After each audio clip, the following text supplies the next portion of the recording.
안녕하세요. 저는 올해 65살이 된 여자입니다.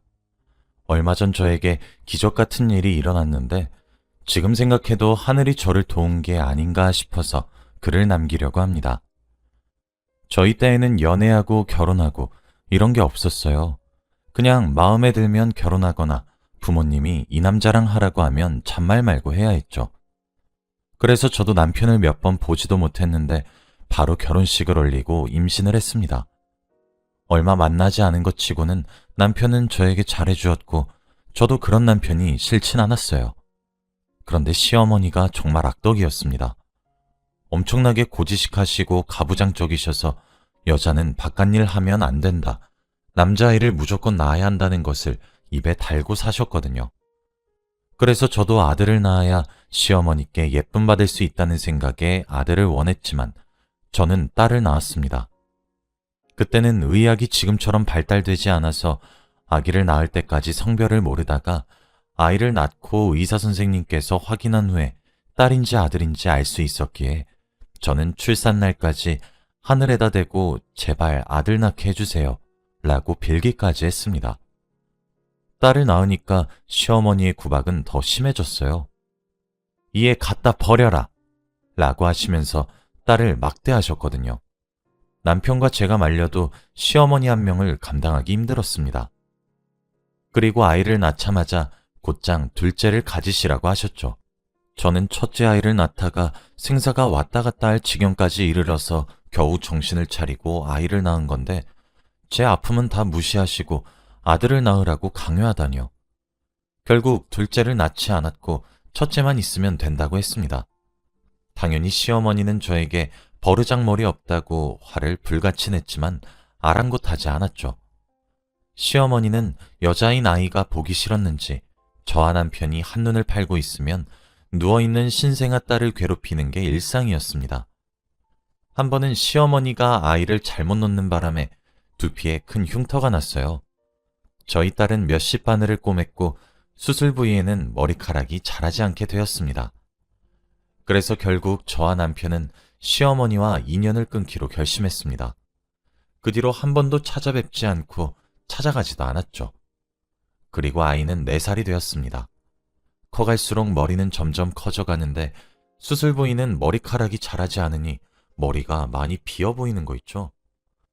여자아이는 가뜩이나 그런 거에 예민한데 커서 아이가 상처를 받을까봐 너무 걱정되었습니다. 저는 딸 사랑이 지극했기에 항상 어딜 가든 같이 다니고 손을 꼭 잡고 다녀요. 딸은 시장을 좋아해서 장날에 갔더니 사람들이 엄청 많더라고요. 너무 많아서 손을 놓기라도 하면 딸을 잃어버릴 것만 같은 기분이었습니다. 저는 많은 사람들 속에서 어린 딸과 함께 걷고 있었어요. 혹시라도 애가 밟힐까봐 안고 싶었는데 장을 너무 많이 봐서 손에는 짐이 가득했기에 손만 잡을 수밖에 없었습니다. 시장에 나올 때쯤 출구 쪽에 맛있는 도너츠가 팔더라고요. 딸이 가장 좋아하는 음식이 도너츠라 항상 시장을 올 때마다 그 가게에 들러서 몇 개 사서 집으로 갔어요. 그날도 어김없이 딸이 엄마, 도너츠! 라고 했고 저는 사주기 위해 가게 앞으로 갔죠. 가방 안에 지갑이 있었고 돈을 꺼내기 위해서는 딸의 손을 잡고 있던 손을 놔야만 했어요. 딸에게 민정아, 딱 1초만 기다려 하고 손을 잠깐 놓고 가방에서 돈을 꺼내고 주인에게 드리고 나서 옆에 서 있을 민정이를 봤는데 아이가 없는 겁니다. 민정이가 워낙 숨바꼭질을 좋아해서 항상 숨는데 그때도 그런 건 줄 알고 우리 민정이 어디 숨었나? 라고 하면서 장난을 쳤어요. 그런데 민정이는 도너츠를 받을 때까지 돌아오지 않더라고요. 그때 이건 숨바꼭질이 아니라는 생각이 들었고 많은 인파 속에서 민정이 이름을 외치며 아이를 찾아다녔습니다. 그런데 이미 제 시야에서 사라진 민정이는 다시 돌아오지 않았죠. 저는 해가 질 때까지 민정이를 시장 구석구석을 찾아다녔는데 전혀 보이지 않았습니다. 시장 아주머니께도 우리 민정이 보셨어요? 하면서 물어봐도 모른다고 했죠. 민정이가 보이지 않으니까 무서워지기 시작했고 혹시라도 나쁜 일이 생겼을까봐 너무 걱정되더라고요. 해가 지고 나서 경찰서에 가서 바로 신고를 했습니다. 그리고 집에 가자마자 남편을 부여잡고 엉엉 울었어요.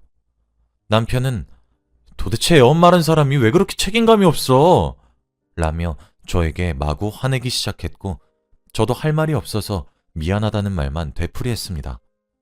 그런데 인연을 끊었던 시어머니는 손녀가 사라진 것을 알고 저희 집으로 찾아와서는 그런 아이는 없어도 된다. 얼른 둘째 낳자. 이 말만 반복하셨어요. 정말 어떻게 그렇게 인정이 없으실까요?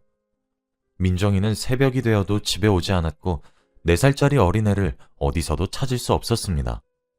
저는 장날이 아니어도 새벽부터 매일 시장에 가서 저희 딸을 찾았고 시장 근처에 앉아서 하루 종일 기다렸죠. 그러다가 해가 지고 밤이 되면 집으로 돌아와서 남편과 시어머니의 밥을 차리고 집을 치우다가 잠을 조금 잔 후 다시 새벽이 되면 시장으로 갔습니다. 꿈에서 매일 민정이가 찾아와서 엄마 하고 달려오는데 꿈을 꿀 때는 현실인 것 같아서 너무 기쁘지만 꿈에서 깨어나서 현실을 직시하면 눈물이 너무 나더라고요. 민정이가 너무 보고 싶었고 민정이를 잃어버린 것이 오로지 제 탓 같아서 죄책감만 늘어가고 있었습니다. 그리고 전단지를 만들어서 시장에 오시는 분들께 제 딸이에요. 제발 딱 한 번만 읽어주세요. 라고 하면서 돌렸어요. 거의 대부분의 사람들은 그 전단지를 받자마자 슥 보고는 땅바닥에 버리십니다. 아니면 사례금을 얻기 위해서 딸을 봤다고 거짓말을 치는 사람도 있었고요. 정말 그렇게 몇 년 동안 딸을 찾고 싶어서 아등바등했어요. 그런데 딸의 소식은 전혀 알 수 없었고 어디서 어떻게 지내는지 죽었는지 살았는지 알 방법이 없었죠. 그리고 남편도 하나밖에 없는 딸이 돌아오지 않으니까 하루 종일 술만 먹고 살았습니다. 자기도 꿈에서 민정이가 계속 보인다면서 술을 먹으면 저를 폭행했고요. 민정이를 잃어버린 건 제 잘못이고 맞아도 싸다고 생각해서 남편의 폭행을 일방적으로 막고만 있었네요. 남편은 술만 먹으면 저를 때렸고 저는 죄책감을 조금이라도 덜기 위해서 맞았습니다. 그렇게 몇 년 동안 생활이 반복되다 보니 남편이 간암에 걸리게 되었어요. 의사 선생님은 술을 너무 많이 먹어서 그렇다고 했죠. 이미 발견했을 때에는 손을 쓸 수 없는 단계였고 너무 많이 퍼져서 살 날이 얼마 남지 않았다고 하셨습니다. 남편과 저 사이에 사랑이 없는 건 당연했고 무미건조했기에 남편이 죽는다는 말에 별로 흔들리지 않았어요. 그런데 시어머니는 달랐어요. 저보고 하나밖에 없는 아들 죽였다면서 화를 내는 건 당연했고 폭언과 폭행을 했습니다. 네가 우리 아들 죽였어. 네 딸까지 죽이고 남편까지 죽이냐? 다음은 나까지 죽이겠다? 우리 아들 목숨값 내놔! 라면서 저에게 오만 물건을 다 던지셨어요. 그리고 얼마 지나지 않아 남편은 세상을 떠났고 집에는 시어머니와 저 단둘이서 살게 되었습니다. 시어머니는 저를 괴롭히려고 온갖 악행이란 악행은 다 저지르면서 저를 못살게 구셨습니다. 이런 일이 한두 번이 아니고 몇십 년 동안 되다 보니까 저도 이제 나이가 있는데 도저히 시어머니의 수발을 들고 싶지 않더라고요. 시어머니의 괴롭힘을 무려 40년 동안 감당해야 했습니다. 어린 딸은 실종되고 남편은 죽고 가관이죠. 솔직히 제 기운이 좋지 않나 싶기도 했고 시어머니의 마음도 이해가 갔기에 단 한 번도 반항하지 않았습니다. 그런데 시간이 지날수록 나아질 줄 알았던 고통은 점점 더 심해져 갔고 꿈에 어린 딸과 남편이 나오는 일이 수두룩빽빽 하더라고요. 매일 밤을 울면서 보냈고 잠들기 전에 항상 이대로 죽었으면 좋겠다 라고 생각하며 잠에 들었던 것 같아요. 제 나이가 60살이 되니까 죽는 게 두려워지지 않았거든요. 40년이 지나도록 딸에 대한 소식이 없으니까 딸이 죽었다고 생각했던 것 같습니다. 그리고 평소처럼 시어머니의 구박에 시달리던 어느 날이었어요. 시어머니의 잔소리를 들으며 시종을 들고 있었는데 어머니께서 갑자기 쓰러지신 겁니다. 저는 깜짝 놀라 그 자리에서 기절하고 말았어요. 평생 시어머니께 씻을 수 없는 죄를 지었죠. 골든타임을 놓쳐 시어머니는 돌이킬 수 없는 상태가 되었고 결국 돌아가시게 되었습니다. 저는 이틀 만에 깨어나서 병원 신세를 지게 되었어요. 한 번도 이렇게 사람이 많은 곳에서 있었던 적이 없다 보니 어색했고 병실 사람들과 어울리기 힘들 것 같더라고요. 6인실이었는데 사람들이 다 심성이 좋고 착해서 다행히도 금방 친해졌습니다. 다들 저마다 사연이 있더군요. 그치만 제 사연을 듣고는 아이고 웃잘꼬 라면서 위로해 주었어요. 다른 가족들이 찾아와서 맛있는 것도 먹으러 가는데 저 혼자서 병실에 남아 창밖만 바라보고 있었습니다. 그런 제 모습이 간호사가 안쓰러워 보였는지 옆으로 오더군요.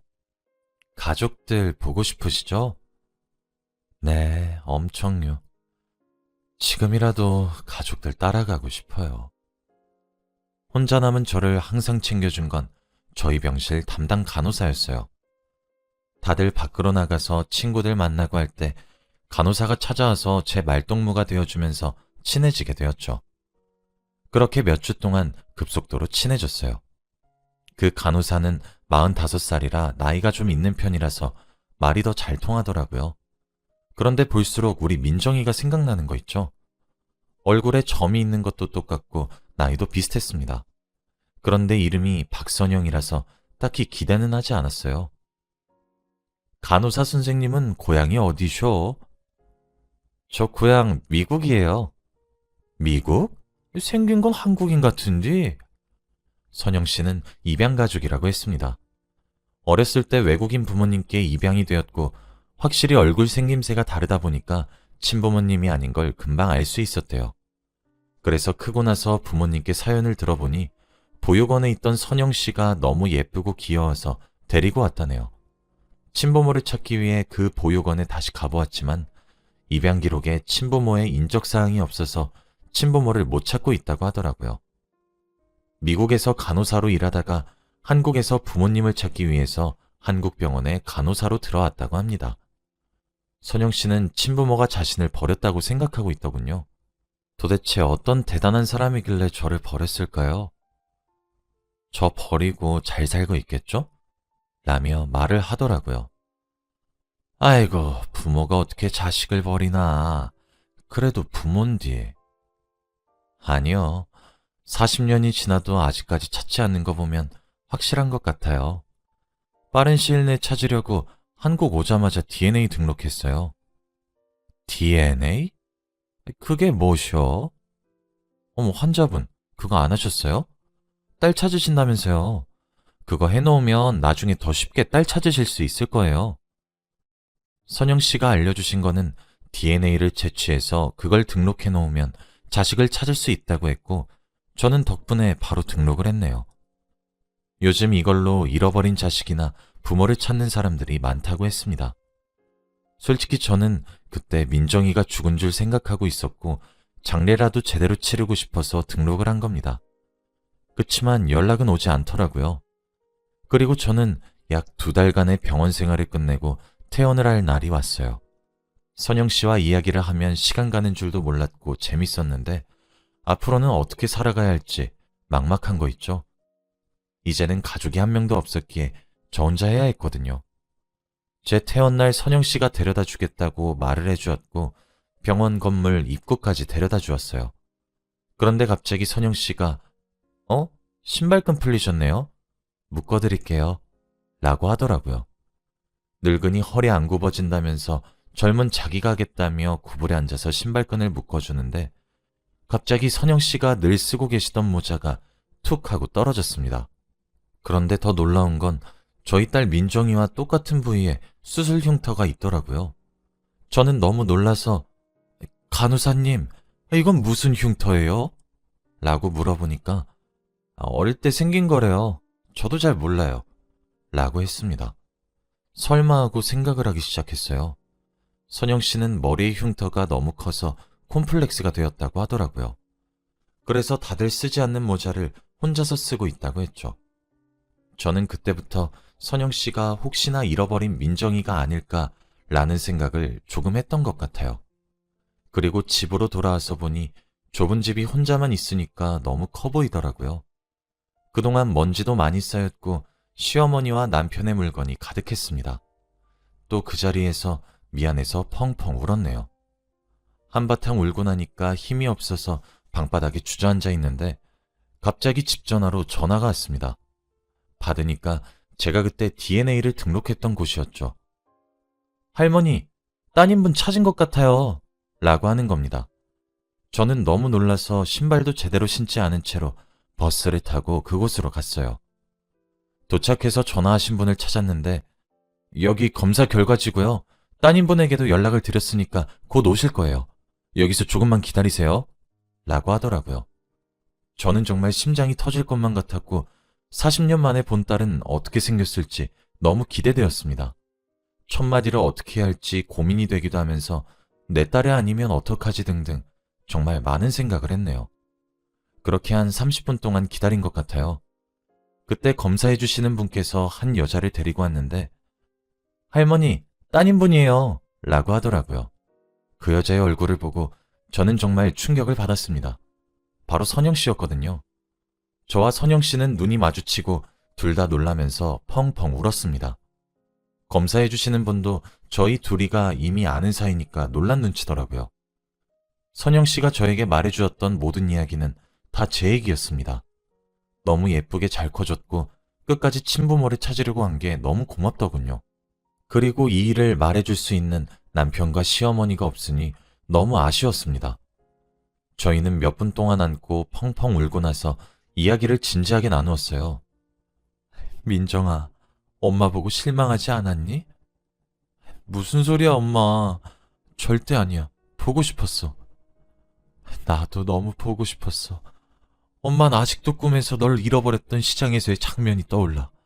얼마나 그리웠는지 몰라. 민정이는 그때 손을 잠깐 놨는데 사람들에게 치이고 치여서 계속 밀려갔고 엄마를 찾을 수도 없이 멀어졌다고 하네요. 그리고 자기도 엄마를 찾아다니다가 이리저리 돌아다녔는데 결국 길을 잃고 보육원으로 갔다고 했죠. 그날 민정이와 같이 저희 집으로 가서 지금까지 살아온 이야기를 듣는데 정말 시간 가는 줄 몰랐습니다. 그리고 다행히도 양 부모님께서 민정이가 친엄마를 찾았다는 사실을 알고 파양을 해주시더라고요. 그렇게 민정이는 제 딸이 되었습니다. 가족을 잃고 세상에 버려진 기분이라 너무 힘들고 슬펐는데 이렇게 다시 보게 되니까 꼭 꿈을 꾸고 있는 것만 같았죠. 다시는 민정이를 놓치지 않을 겁니다. 얼마 전까지만 해도 생을 마감하려고 했던 사람인데 이제는 민정이가 있으니까 오래오래 장수하고 싶어요. 제 이야기는 여기까지예요. 들어주셔서